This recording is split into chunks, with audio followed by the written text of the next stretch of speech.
तो good morning बच्चों। आज का हमारा टॉपिक है example of first order reaction. First example of first order reaction, decomposition of hydrogen peroxide H2O2। ये एक आपका फर्स्ट ऑर्डर रिएक्शन का एग्जाम्पल है। एंड आपको न्यूमेरिकल में कंफ्यूज करने के लिए कभी आपको न्यूमेरिकल मिल सकता है कि डिकम्पोजिशन ऑफ H2O2, तो वहाँ पे जब भी हाइड्रोजन पेरोक्साइड आपको दिया जाए तो आपका क्या है, फर्स्ट ऑर्डर रिएक्शन का एग्जाम्पल है। तो इनके जो फॉर्मूले आएंगे वो भी आपके सेम जो आपका फर्स्ट ऑर्डर रिएक्शन का फॉर्मूला होता है सेम उसी की तरह होगा। तो क्या होगा, K1 equal 2.303 divide T log V0 upon VT। V0 यहाँ पे initial concentration and VT is final concentration. And second example है आपका फर्स्ट ऑर्डर रिएक्शन का रेडियो एक्टिव डीके। जो रेडियो एक्टिव एलिमेंट्स है जिसमें आपकी एक्सरसाइज के भी कुछ क्वेश्चन है कार्बन डेटिंग से रिलेटेड, वो भी आपका किसका एग्जाम्पल है, फर्स्ट ऑर्डर रिएक्शन का एग्जाम्पल है। नेक्स्ट हमारा टॉपिक है pseudo first order reaction. Pseudo first order reaction पे कभी कभी आपका 1 मार्क्स में क्वेश्चन पूछा जाता है। तो first of pseudo first order reaction. Pseudo first order reaction जैसा कि हम जानते हैं, pseudo means appear to be. Pseudo means appear to be, होता नहीं है बट ऐसा शो करता है कि वो रिएक्शन में इंक्लूड है। ओके, तो फर्स्ट ऑफ हम देखते हैं definition. Reaction which are not truly of the first order but under certain condition reaction become that of first order are called pseudo unimolecular reaction.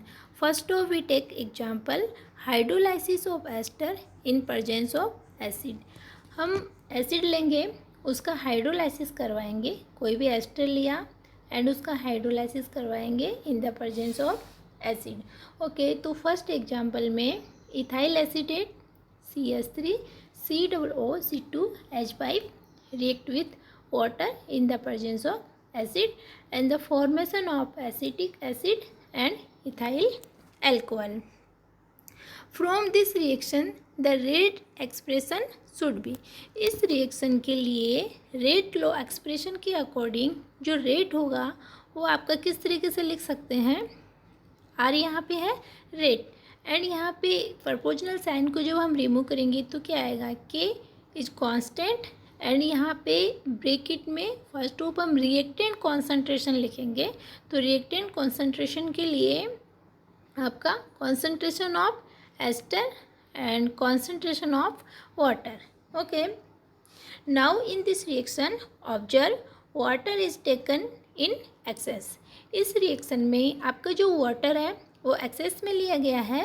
Then the rate of reaction is independent concentration of water. यहाँ पे water आपका access में है and जो आपका rate law expression के according जो rate of reaction है वो वाटर की कॉन्सेंट्रेशन पे डिपेंड नहीं कर रहा है। So we can say the rate of reaction depend only ester, depend only ester. Ethyl acetate की कॉन्सेंट्रेशन पे वो क्या करेगा, डिपेंड करेगा। ओके, तो यहाँ पे वाटर जो हम एक्सेस में ले रहे हैं उसके कॉन्सेंट्रेशन को हम नेग्लिजिबल कर सकते हैं। तो प्रैक्टिकली आपका क्या आएगा, रेट इक्वल यहाँ पे वाटर एंड आपका जो कांस्टेंट के है उसको हम मिला के एक न्यू कांस्टेंट डिफाइन करेंगे। वो आपका न्यू कांस्टेंट है के डॉट। तो यहाँ पे के डॉट एंड आपका कॉन्सेंट्रेशन एस्टर। ओके, तो इसी को हम लिख सकते हैं कि जो के डेस आपका आया है वो क्या है, के डॉट H2O। नेक्स्ट है हमारा, ये है आपका pseudo first order reaction. According to rate law expression it is a first order reaction. अगर हम बात करें रेट लॉ एक्सप्रेशन के अकॉर्डिंग ये आपका फर्स्ट ऑर्डर रिएक्शन है, बट एक्चुअली हम बात करें तो क्या ये फर्स्ट ऑर्डर रिएक्शन है, नहीं है। देखिए यहाँ पे रेट लॉ एक्सप्रेशन के अकॉर्डिंग हम जो ऑब्जर्व कर रहे हैं तो यहाँ पे ओनली 1 रिएक्टेंट मॉलिक्यूल है। इट मीन्स ये शो कर रहा है कि ये फर्स्ट ऑर्डर रिएक्शन है। बट आप सोचिए अगर इथाइल एसीटेट की वाटर के साथ रिएक्शन नहीं होगी तो रिएक्शन कंप्लीट नहीं होगी, तो प्रोडक्ट फॉर्मेशन नहीं होगा। इट मीन्स ये क्या करता है, अपीयर करता है, हायर ऑर्डर रिएक्शन होगा, फर्स्ट ऑर्डर से भी ये ज़्यादा होगा।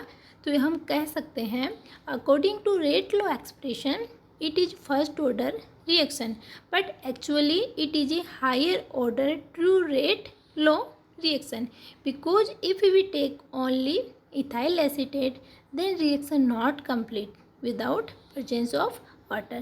It means pseudo first order reaction is a higher order reaction.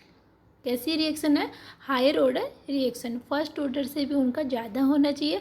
But हम यहाँ पे जो ऑब्जर्व करते हैं तो यहाँ पे ओनली एस्टर प्रेजेंट है, वन मॉलिक्यूल, इसीलिए हम इनको बोलते हैं फर्स्ट ऑर्डर रिएक्शन।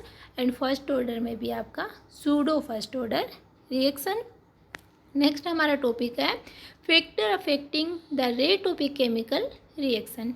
किसी भी केमिकल रिएक्शन को कौन कौन से फैक्टर इफ़ेक्ट करते हैं जिसकी वजह से रेट ऑफ रिएक्शन आपकी चेंज हो जाती है, या तो इंक्रीज होएगी या आपकी डिक्रीज होएगी।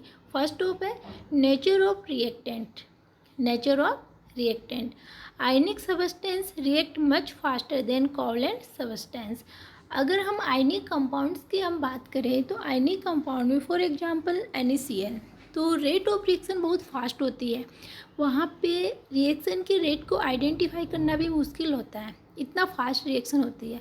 बट जो कोवलेंट कंपाउंड्स होते हैं वहाँ पे वो क्या करते हैं, कोई भी आपने रिएक्टेंट लिया, वो रिएक्टेंट से प्रोडक्ट में कन्वर्ट होने में उनमें कुछ टाइम लगता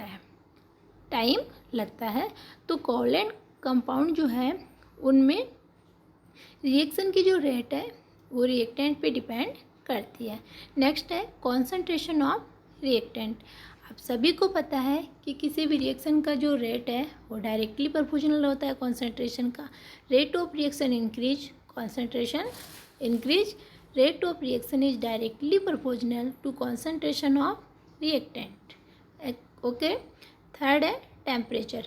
rate of reaction increase with increase temperature. जैसे जैसे हम टेम्परेचर इंक्रीज करेंगे रेट ऑफ रिएक्शन भी आपका क्या होएगा, increase. Temperature increase, rate of reaction increase. Next presence of catalyst. किसी भी रिएक्शन पे कैटालिस्ट का क्या इफेक्ट होता है, कैटालिस्ट के नेचर पे डिपेंड करता है, इंक्रीज भी हो सकता है, डिक्रीज भी हो सकता है।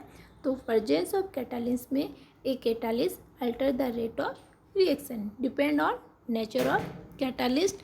And last of surface area of the reactant is directly proportional to the concentration of reactant.